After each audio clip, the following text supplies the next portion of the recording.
Are you hungry? The roast beef is ours, so we won't give any to you, Mom. While I was preparing Christmas dishes in the kitchen, my eldest son, James, blurted that out. As he casually opened the fridge, he stowed away the paper-wrapped package he had brought. Roast beef? I bought it as a snack for the drinks. But Mom, you're not allowed to touch it. His mocking tone made me snap. It's not that I desperately wanted to eat the roast beef.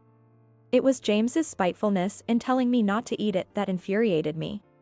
Why am I even preparing Christmas dishes while being treated like this? How dare you speak to me that way? I'm not your servant, you know.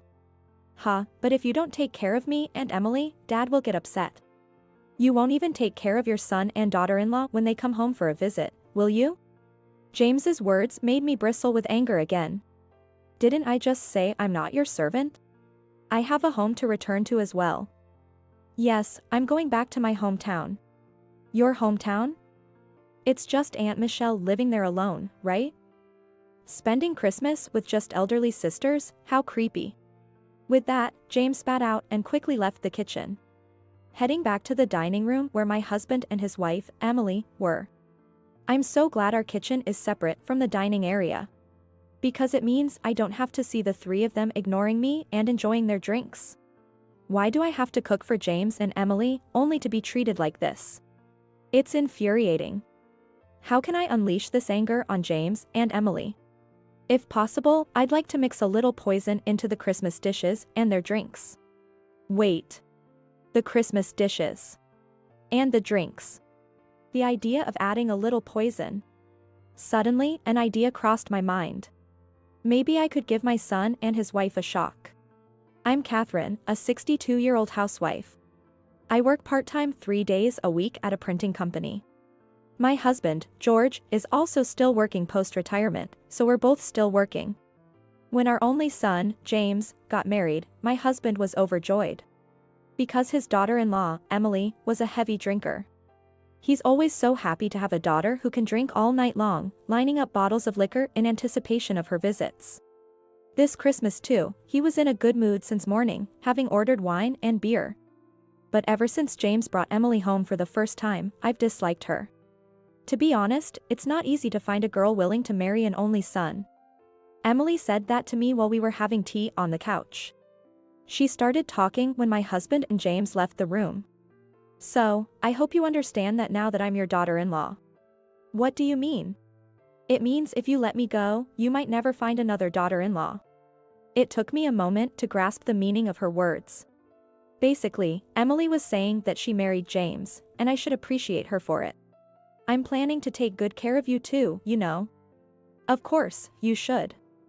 As you get older and need help, you'll have to rely on us, right? Emily looked down on me with disdainful eyes. So, while you're healthy, please devote yourself to us. That's what give and take is all about, isn't it? You don't have to speak to me that way. It's exactly that attitude I'm talking about. Haven't you ever heard the saying, obey your children as you age? What on earth is wrong with this kid? Just so you know, James is crazy about me. Even if you say bad things about me or complain, he won't believe you. As I was at a loss for words, my husband and James returned to the living room. Emily, did you have a good talk with Mom? Yeah. Your mom said she'll be kind to us. Emily's expression and tone of voice changed completely. A beaming smile and a coquettish voice. With this act, she could probably easily manipulate James. Disturbed, I later talked to my husband about it. Well, Emily does have a point. But my husband, excited about his drinking daughter-in-law, didn't listen to me at all. It's a fact that we'll have to rely on James and Emily in our old age, and it's rare for young women to want to marry an only son. But she was so unpleasant in her wording. Aren't you just jealous of Emily, thinking she's stealing James from you? It's time you let go of your child. In the end, my feelings were ignored, and James and Emily had their wedding. I can't forget the look Emily gave me as she walked down the aisle. It's time to start treating me like a princess. I could read that thought in her disdainful gaze. Every Easter, summer holiday, and Christmas, my eldest son and his wife visit. Each time, my husband asks me to prepare special meals. Make something delicious so we can enjoy our drinks. Afraid to upset my usually quiet husband, I began to prepare elaborate welcome meals. Emily apparently mistook me for a maid. "Catherine, I want to change the flavor of the pasta. Could you grate some cheese for me?" "We don't have any cheese right now."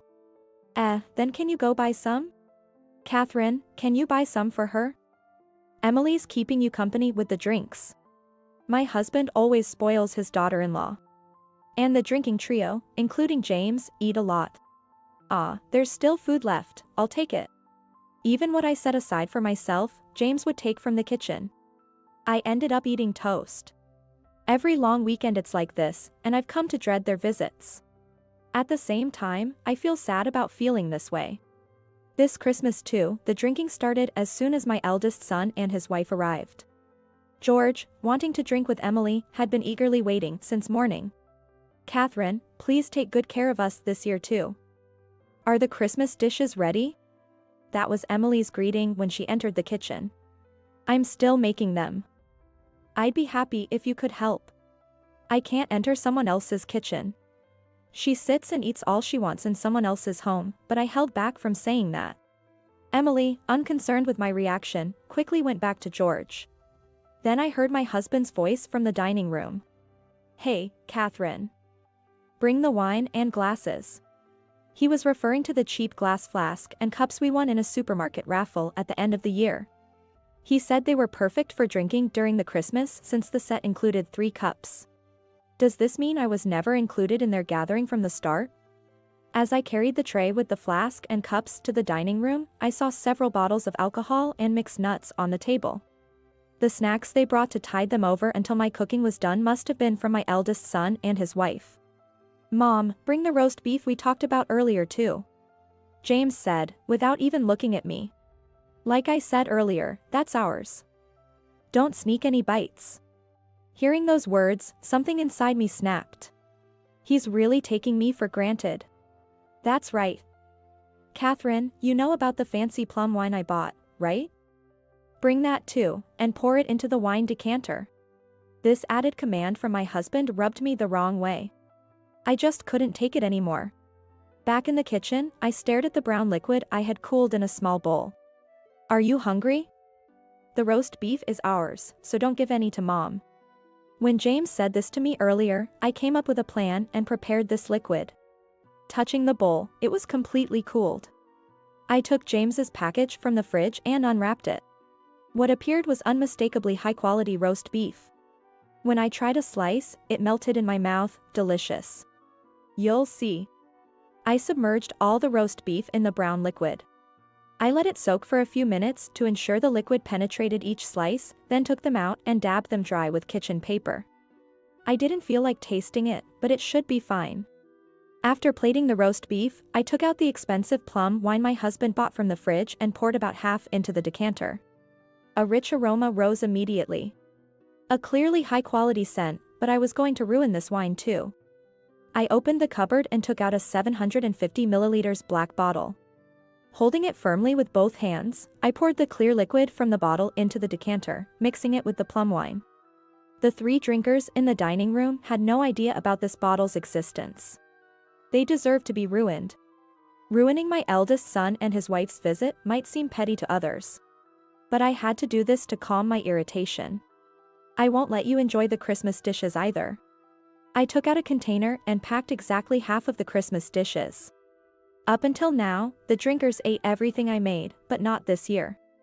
I'll take it to my sister's place and enjoy it properly. Then, I'll also enjoy the wine chilled in the fridge. Next, I started tampering with the food for James, Emily, and my husband.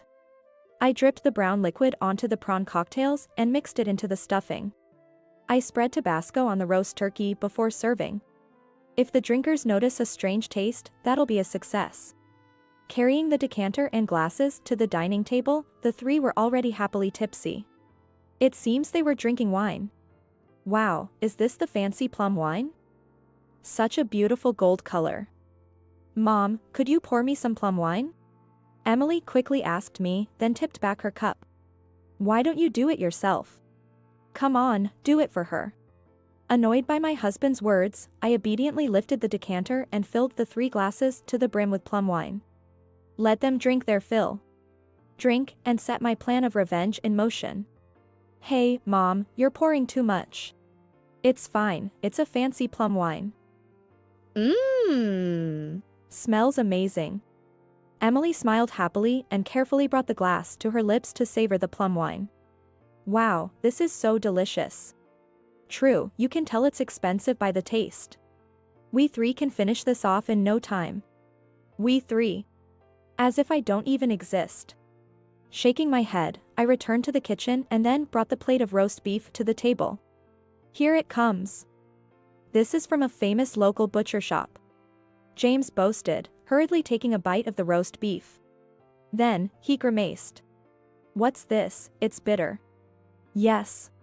Just the reaction I aimed for. Bitter roast beef? That's unusual. No, it shouldn't be. Are you sure? It's impossible for that butcher shop to make a mistake. Emily said this as she reached for a piece of roast beef. Indeed, it's bitter. Maybe they used some new spices for Christmas. I preferred the previous one, but we have to eat it since it was expensive. That's right. Plus, this plum wine is really delicious. The three continued to eat the roast beef I had made bitter and started guzzling the plum wine mixed with the clear liquid like water. After a while, I looked at my husband, George, whose eyes were becoming glassy. Catherine, isn't the food ready yet? His slurred speech was proof that he was quite drunk. I decided to intensify my attack. I took the decanter back to the kitchen, added more plum wine and the clear liquid, and returned to the table. Next, I brought out the big plate of Christmas dishes and individual plates. Wow, prawn cocktail. Yay! Like George, James seemed quite intoxicated. Prawn cocktail? Emily, still coherent, reached out with her cutlery and took a prawn directly from the plate. Spicy. She exclaimed. Catherine, what's this? It's spicy. That can't be, I made it as usual. No, it's definitely spicy. Try it, James. Urged by Emily, James also tried the prawn. But I knew that James had always liked spicy food and wouldn't react much to something as mild as Tabasco. Well, it does seem a bit spicy, doesn't it? Right? Oh, and this stuffing is bitter too. Emily, maybe you're tasting it wrong because of the sweet plum wine. I cooked everything the usual way. Except for the brown liquid and Tabasco I added. Still, I think this year's dishes are bitter. Ah. Me too. Maybe you're right, Catherine, it's because of the sweet plum wine. But this plum wine is really delicious. As the unsteady George and James continued, Emily was still drinking the plum wine. Could it be that this woman is a bottomless pit when it comes to alcohol? Trying to hold back my irritation, I returned to the kitchen and started washing the pots, bowls, and other cooking utensils. George and James are affected, but not Emily? I muttered to myself while washing the dishes, and then Emily came into the kitchen. Water. I feel sick. Despite having consumed a considerable amount of alcohol, Emily looked pale. Apparently, she felt sick. I filled a cup with water and handed it to her. She gulped it down and looked at me with weak eyes. Catherine, you did something to the food, didn't you? She tried to sound threatening, but there was no force behind it. Even a child could have talked back to her in that state. Please don't say such horrible things. But it's strange, isn't it? I've never felt sick from alcohol before, and it's impossible for James to get that drunk. Just because you feel strange, why do you think I did something? That roast beef wasn't supposed to be bitter. And the prawn and the stuffing were spicy, the roast turkey was bitter. Are you suggesting I poisoned you? Poison, that would explain why I feel so terrible. Emily spoke in a fading voice, then rushed to the sink and vomited violently. Luckily, I quickly lifted the washing bowl, so the dishes were spared. Hey, if you're going to throw up, do it in the bathroom. Catherine, you definitely put something in the food. I don't know what you're talking about. I replied coldly, and Emily looked at me in shock. I've said I didn't poison you. Why would I become a criminal for you? Then why? Oh, water, please give me water. I refilled her cup, and she drank before returning to the dining room. There, George and James were passed out, face down on the table. James, George. Catherine might have poisoned the food. That's impossible. Yeah. Dad, and I just drank too much. Wake up, please. The poison is taking effect. Seeing the two of them like that, Emily suddenly started to cry, tears streaming down her face. Her judgment likely dulled by alcohol, she genuinely believed I had poisoned them. I never expected my actions to have such a profound effect. Catherine, please, call an ambulance. I still want to live. I told you, I didn't poison anyone. But it's strange. James and George, who are strong drinkers, are so drunk, and even I, stronger than them, feel sick. Emily, still crying, covered her mouth and headed towards the bathroom. She was surely going to vomit again. Just keep vomiting in fear of a non-existent poison. I had scared my daughter-in-law, who treated me like a maid, right from the start of the Christmas. I had gotten my husband, who was looking forward to drinking, completely drunk. And I ruined the roast beef that James was so eager to have. A feeling of triumphant satisfaction welled up inside me. I packed up the Christmas dishes I had set aside and a bottle of white wine from the fridge into an eco bag and headed to my sister's place. Arriving home, my sister, Michelle, warmly welcomed me and the Christmas dishes. We quickly rearranged the food onto plates and laid them out around the dining table. Pouring white wine into glasses, we toasted as a way of greeting Christmas. And then I shared with my sister everything that had happened back at my house. George and James passed out. But they're usually such strong drinkers. It's hard to believe they'd get that drunk from plum wine. Actually, I tampered with it a bit. You didn't really poison them, did you? Laughing, I assured my sister that it wasn't poison and began to explain. The clear liquid I had mixed with the plum wine in the kitchen was a high-alcohol spirit I won at a year-end bingo game. It's so strong that it's labeled as fire hazard. No wonder they collapsed after drinking plum wine mixed with such a potent spirit, even for heavy drinkers. Eating something that tastes strange and getting more drunk than usual, it's easy to misunderstand that something was done to it, right? Well, only the daughter-in-law got scared, though. How did you change the taste of the food? I used the samburi tea you gave me as a souvenir from your summer trip. I brewed it and mixed it into the roast beef and the Christmas dishes. That really bitter tea? Oh no. That makes me sound like an accomplice. Even as she said this, my sister laughed amusingly. It was a small act of revenge without any real poison, but I was satisfied. I was able to release the pent-up frustration and start the Christmas feeling refreshed. Well, if Catherine feels refreshed, that's all that matters. Yes, I really do feel refreshed. My sister and I exchanged smiles and reached for the Christmas dishes on the dining table. James and Emily did not return for Easter.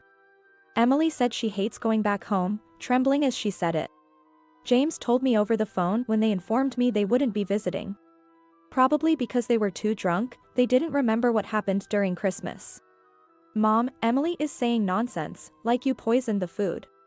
Must have been a bad dream, right? I think so too. Meanwhile, my husband, who had ordered beer and wine waiting for the arrival of our eldest son and his wife, spent the holiday drinking alone. His slumped back, tilting a wine glass, looked so dejected and lonely. I thought Emily would never come back, but she arrived with James when autumn deepened. She was pregnant, which was good news, but she was suffering from severe morning sickness and needed someone's help. Emily has cut ties with her parents and has no one else to rely on. Mom, can you help us? Although I disliked Emily, this was a different matter. I had severe morning sickness too when I was pregnant with James. As someone who had been through the same, I couldn't refuse to help Emily. Emily arrived at our house in such a bad state that she couldn't even drink water, let alone eat. I quit my part-time job and started to center my life around Emily, accompanying her to the hospital and taking care of her. Catherine, I'm sorry. Emily said to me one day. There's nothing to apologize for, you're having morning sickness. No, it's different. I treated you poorly, like a maid. And yet, you quit your job to take care of me. Emily looked at me with tears in her eyes. Her face showed a look of a daughter relying on her mother. It's okay. It's all in the past now. I said in as gentle a tone as I could, softly touching Emily's cheek. Okay, Grandma, I'm going. Just as I was about to dash out of the house, Grandma called me back. Turning around, I found Grandma smiling and holding a lunchbox. I suddenly remembered I had forgotten to pack it and, with a smile, got the lunchbox. This time, I loudly said, "See you," and Grandma waved. Goodbye. I used to always turn left at this alley, but today I turned right. I was so happy in my new shoes. Walking under the blue sky made my heart leap with joy. On this sunny day, I became a middle schooler. My name is Sophie, and I have lived with Grandma since I was little. If Grandma hadn't reached out to me then, I wouldn't be living so freely now. Back then, I felt incredibly alone. My mother, who usually picked me up from kindergarten, didn't come that day. Mrs. Anderson, with a forced smile, was the one who lifted me up as I waited endlessly for my parents. Mrs. Anderson took me to a large, white building. I didn't immediately realize it was a hospital. Someone was sitting on a chair there. When Mrs. Anderson slowly let go of me, with a tear-streaked, wrinkled face, gently embraced me. Afterward, led by wrinkled hands, I entered a cold, dark room where my parents were quietly sleeping. No matter how much I called out, they didn't wake up. At that time, I didn't understand much. But even as a child, I knew one thing. I would never see my father and mother again. That sadness was all that filled my heart. From that moment, my life began to change significantly. I started living with my maternal grandmother. She was the one who embraced me as I cried without understanding. Although Grandma lived on a pension, I never felt poor. Of course, there were times when I felt lonely. It wasn't until I was older that I realized Grandma did everything she could to entertain me. Our life was modest, but it was always filled with smiles. That's why I believe I can dive into this new life without fear. I am truly grateful to Grandma. I must say, my debut in middle school was very successful. I've always been good at studying and generally had good grades. I had good learning skills, and I knew that was one of my strengths. By helping the kid next to me with homework, I naturally made new friends. One friend after another, I was enjoying every day. Then, one day, we had group work in class, and we pushed our desks together to form groups. A topic for discussion was written on the blackboard, and we had to consolidate our opinions for a presentation. The first to speak up in our group was Laura. Her rapid-fire talk was as if she didn't want to give us a chance to speak. As we listened to her, amazed, she started to write her opinion on the paper for presentation. Taking advantage of that, I quickly stopped her and explained my opinion slowly for clarity. Then, gradually, everyone in the group began to share their thoughts. As we discussed noisily, time flew by. In the end, we decided to present an idea centered around my opinion.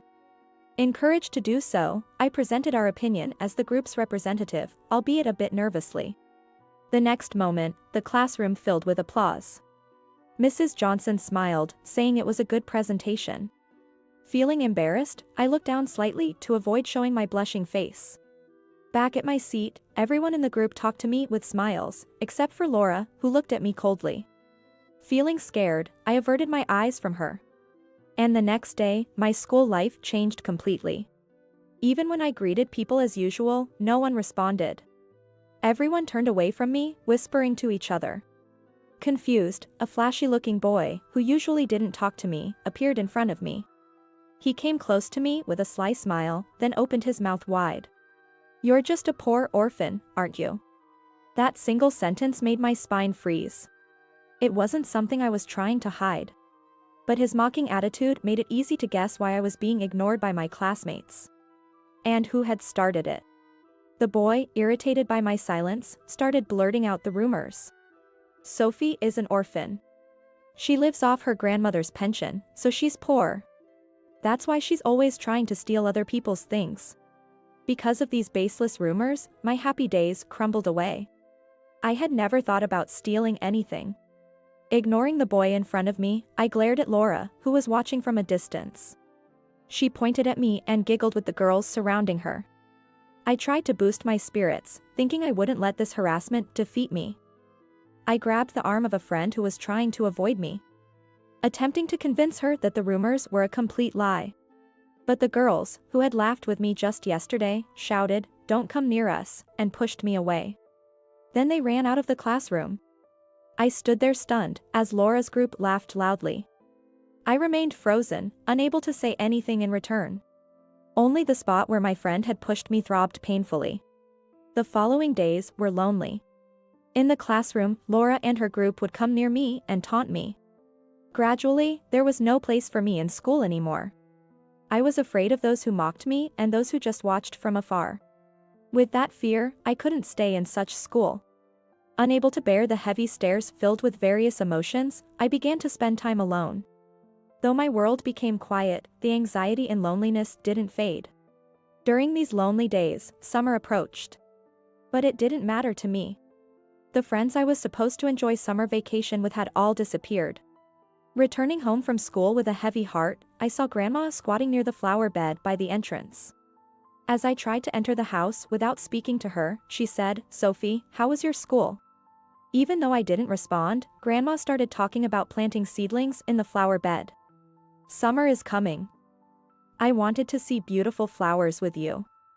I hope they grow straight and honest, just like you." Hearing Grandma's words, I felt a heat rising in my body. I wasn't the honest girl Grandma thought I was. I was just sulking and twisted, without the courage to face things head-on.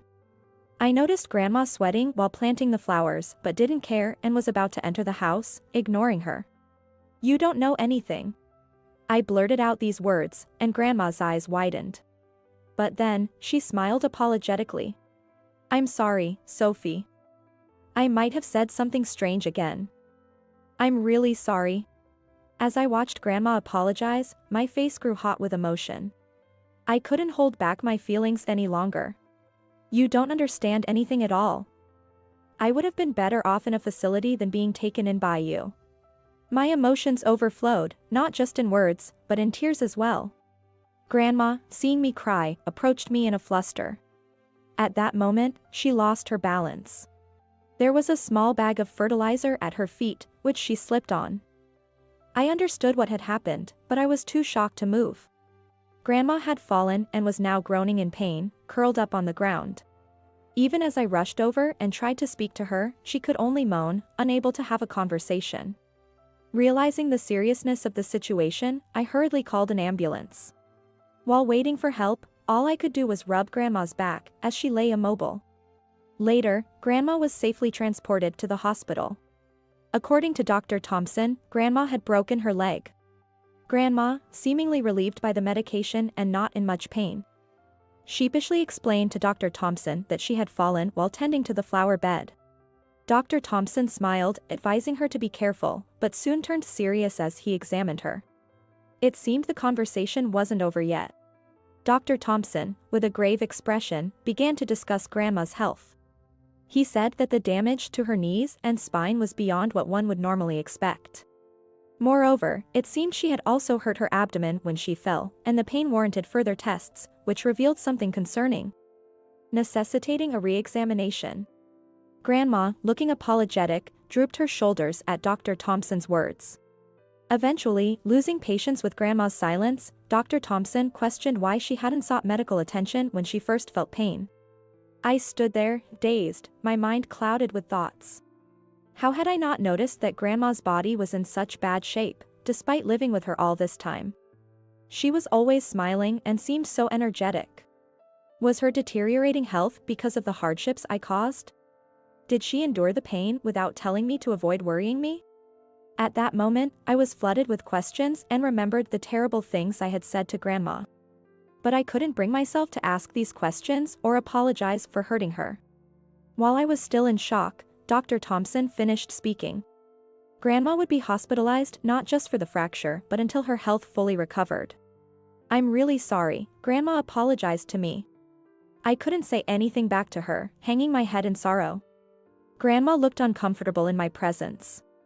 She observed me closely and then asked if I could buy and gather the things she needed for her hospitalization tomorrow. Grandma, with a smile, suggested that the cheap supermarket nearby would be fine. I nodded in agreement and quietly left the hospital room. I couldn't bring myself to start another conversation. I felt like I didn't deserve to be with Grandma at that moment. The next day, I went to the budget supermarket, just as Grandma had suggested. I shopped, looking at the grocery list I had prepared the day before, and filled my basket with the necessary items. Then, from behind, I heard someone call out, "Sophie," and my body trembled. When I turned around quickly, there stood a boy from my class. I didn't remember much about him, but just the fact that he was a classmate made me break out in an uncomfortable sweat. "What a coincidence to see you here." "Typical for someone poor," he said as he approached me. I felt an indescribable fear towards him. Driven by the urge to flee, I forgot about the basket full of items I was holding and started to run. The boy chased after me, trying to catch me. Thinking about how I would be ridiculed if I got caught made it hard to breathe. It was hard to escape properly in the cramped store. "I'm going to be caught." Just when I thought that, a girl suddenly appeared, twisting the arm that he reached out to grab me. Although I should have just run away, I stood there, dumbfounded, watching the scene unfold. The girl frowned at the boy, who was bothering a girl he didn't know, and he yelled at her to let him go, claiming it was a misunderstanding. Upon seeing the boy's attitude, the girl laughed confidently and scoffed. "Who do you think you're speaking to so arrogantly?" Hearing her assertive words, the boy fell silent. Then, as he seemed to resign himself, he politely asked her to let him go, and she released his hand with a satisfied smile. Afterward, she turned around and asked me if I was okay. At that moment, tears started to fall from my eyes.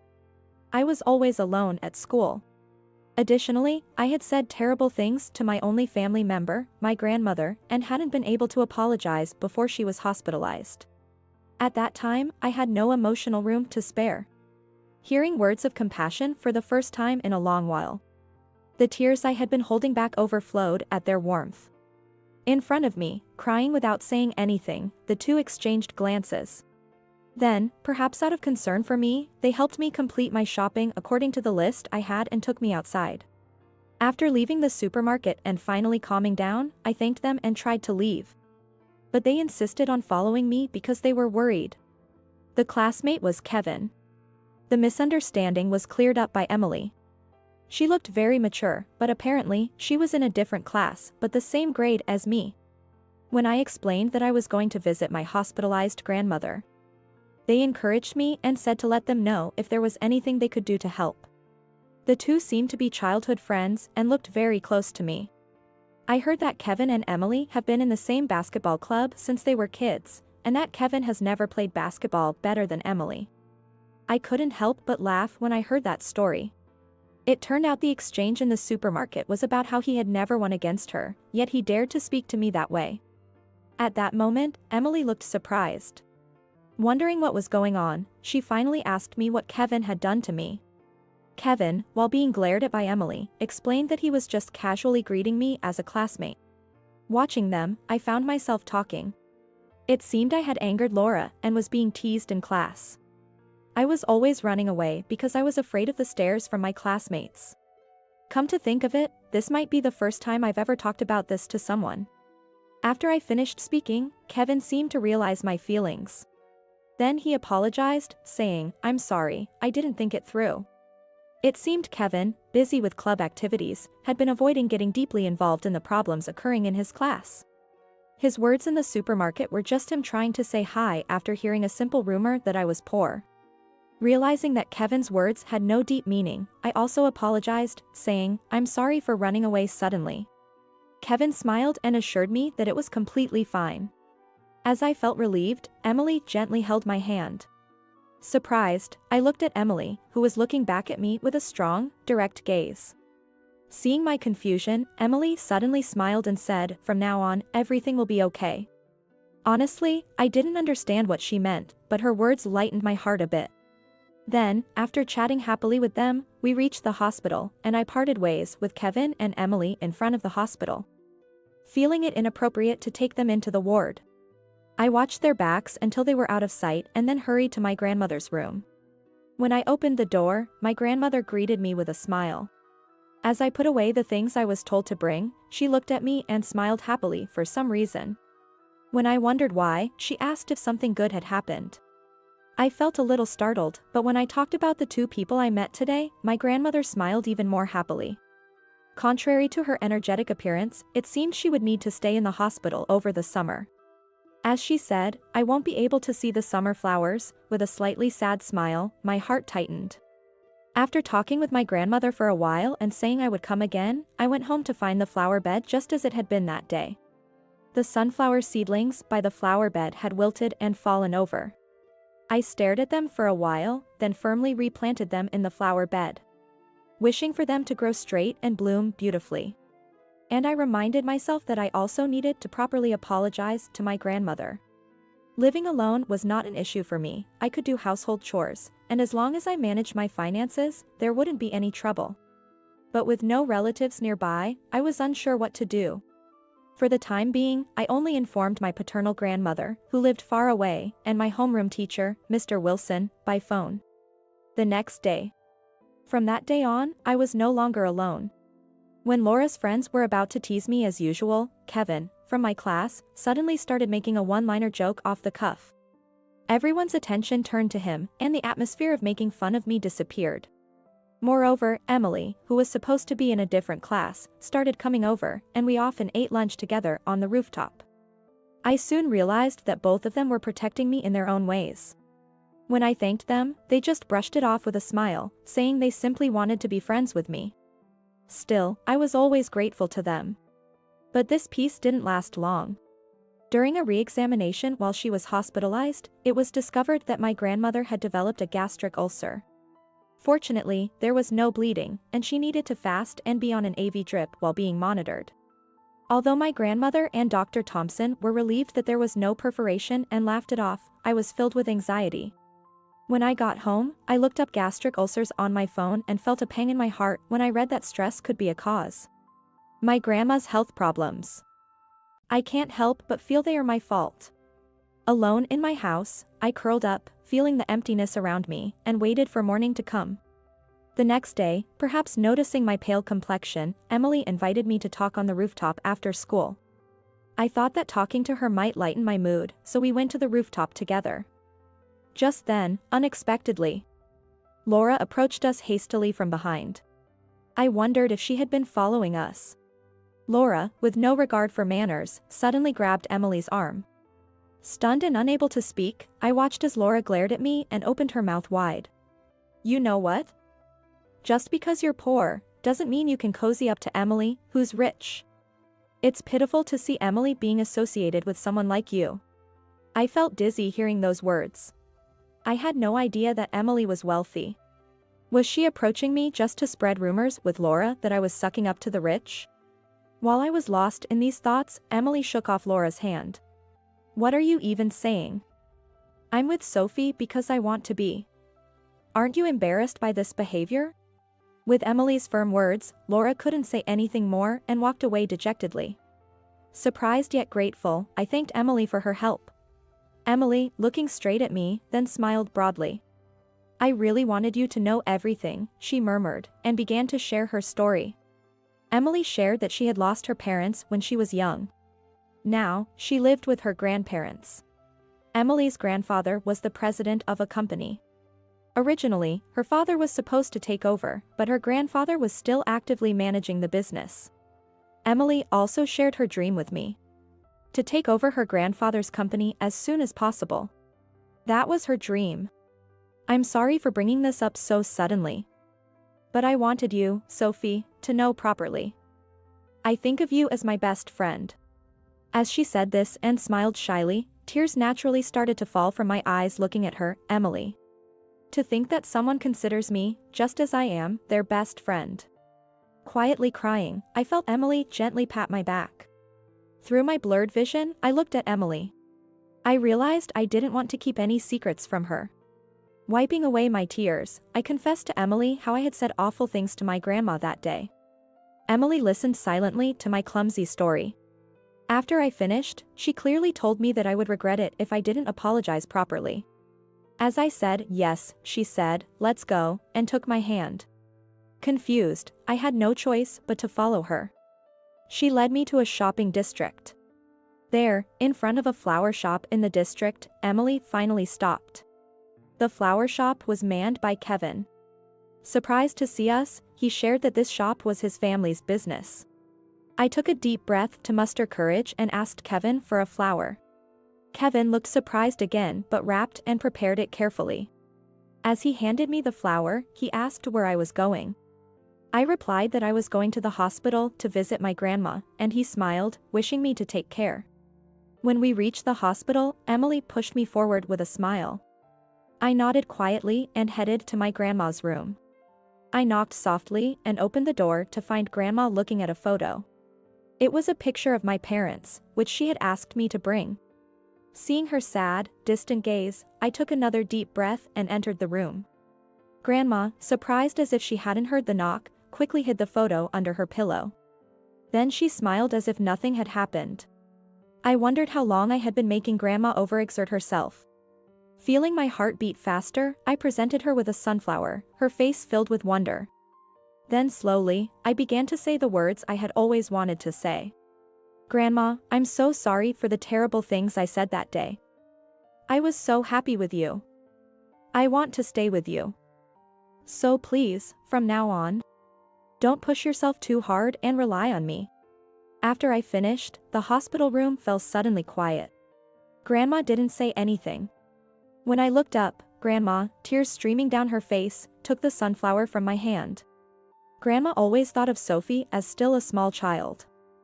The more I tried not to worry you, the more I ended up hurting you. I'm truly sorry. Then Grandma and I hugged each other and cried out loud. Although scolded by a nurse who heard the commotion, Grandma and I just looked at each other and laughed. Then, a busy summer vacation passed. I spent most of it caring for Grandma. Yet, I felt happy that she was relying on me. On the last day of summer vacation, Grandma returned home. Since she promised not to endure pain and hardship silently anymore. She said she would go to the hospital regularly and ask me to share in the household chores. Days of laughter with Grandma returned, and I felt truly happy. As our life together resumed, school also started today.